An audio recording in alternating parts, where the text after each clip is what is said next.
Mes chers compatriotes, demain 4 avril 2020, nous célébrons le 60e anniversaire de l'accession de notre pays à la souveraineté internationale. À chacune et à chacun de vous, j'adresse mes chaleureuses félicitations. Je salue avec respect et affection nos anciens combattants. Vos sacrifices immenses, chers anciens combattants, resteront à jamais gravés dans nos cœurs et notre mémoire collective.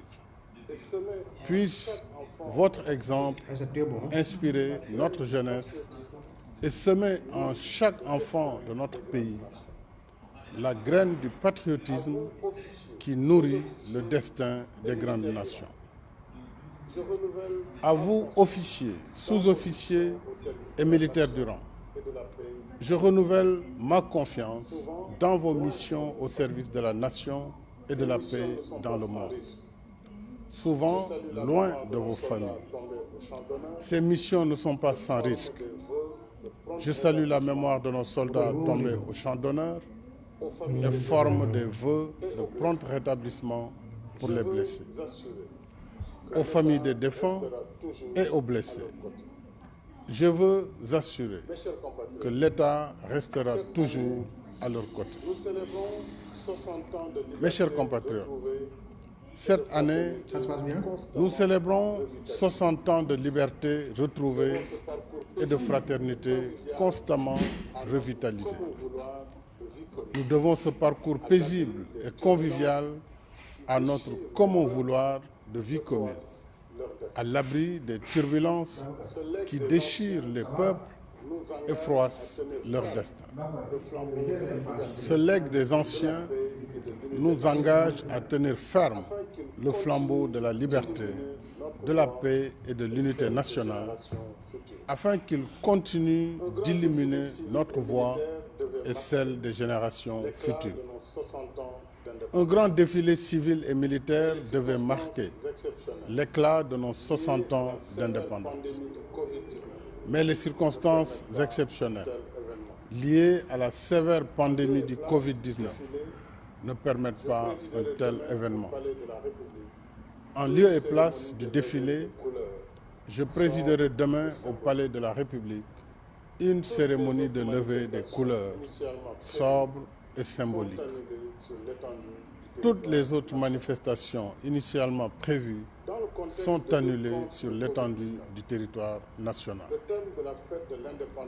Dans le contexte de lutte contre le Covid-19, le thème de la fête de l'indépendance porte cette année sur le rôle des forces de défense et de sécurité dans la gestion des pandémies et autres catastrophes.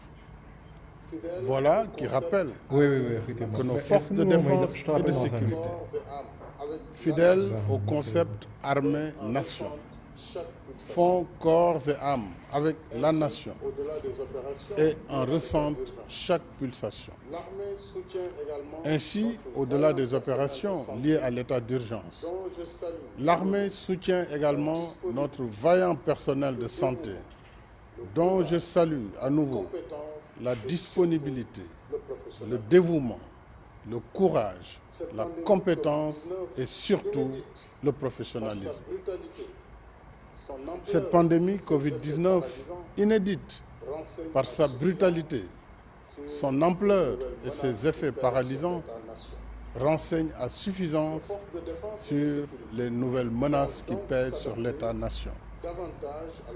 Nos forces de défense et de sécurité doivent donc s'adapter davantage à la prise en charge de ces périls au double plan stratégique et opérationnel. Je poursuivrai le renforcement des capacités de nos armées à cette fin. Face à cette pandémie sans précédent que nous vivons, je suis rassuré que toutes nos forces, toutes nos intelligences sont unies dans le même élan de lutte. Les consultations élargies que j'ai tenues la semaine dernière montrent que les ressorts de notre nation restent solides. Ne baissons pas la garde. Restons mobilisés dans l'observance des règles d'hygiène individuelle et collective.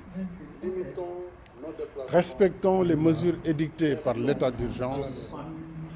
Limitons nos déplacements. Restons à la maison.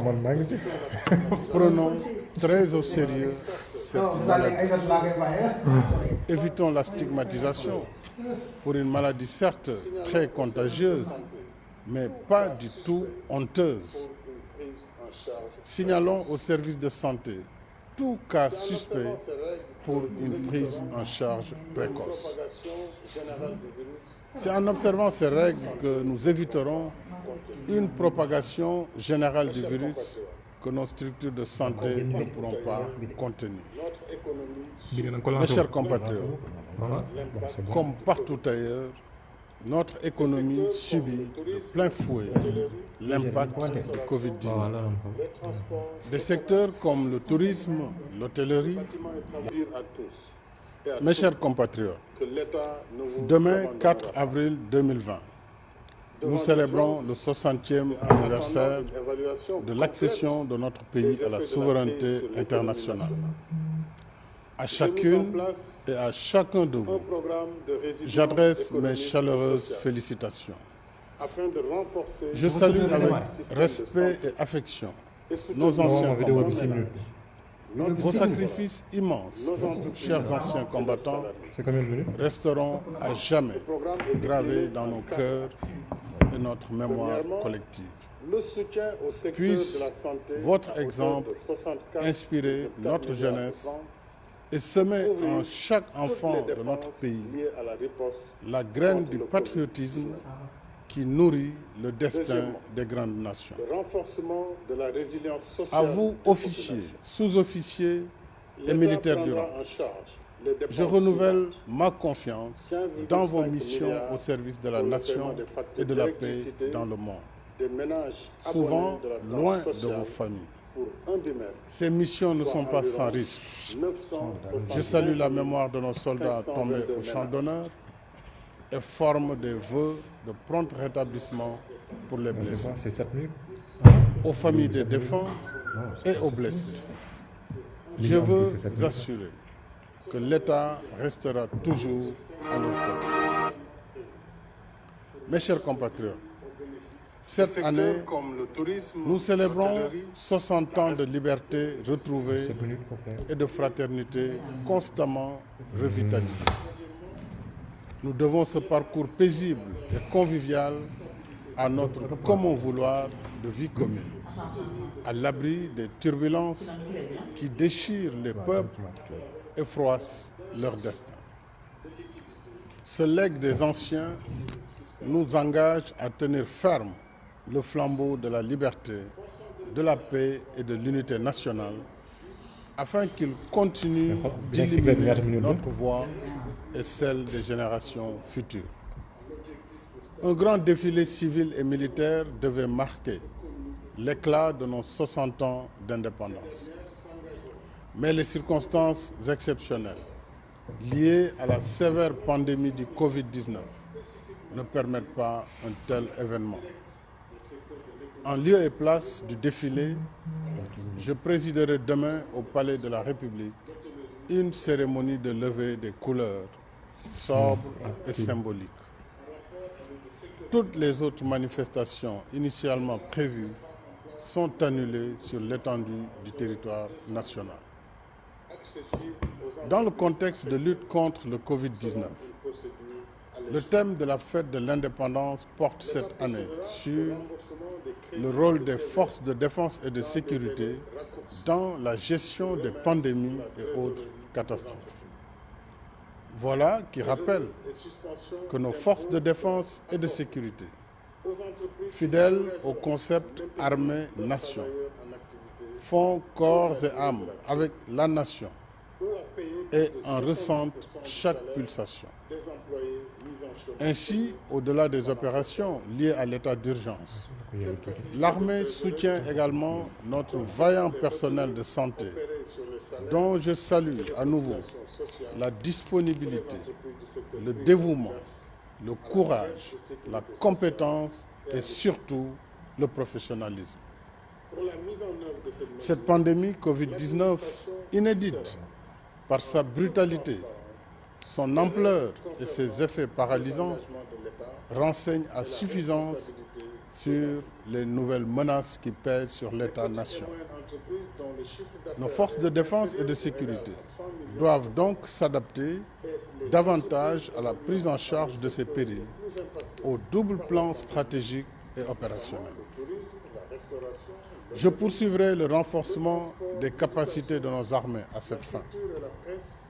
Face à cette pandémie sans précédent que nous vivons, je suis rassuré que toutes nos forces, toutes nos intelligences sont unies dans le même élan de lutte.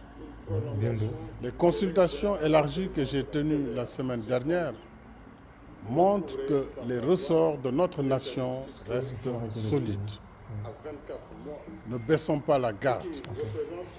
Restons mobilisés dans l'observance des règles d'hygiène individuelle et collective. Respectons les mesures édictées par l'état d'urgence. Limitons nos déplacements. Restons à la maison. Prenons très au sérieux cette maladie. Évitons la stigmatisation pour une maladie certes très contagieuse, mais pas du tout honteuse.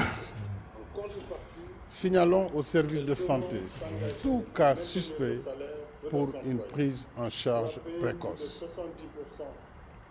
C'est en observant ces règles que nous éviterons une propagation générale du virus que nos structures de santé ne pourront pas contenir.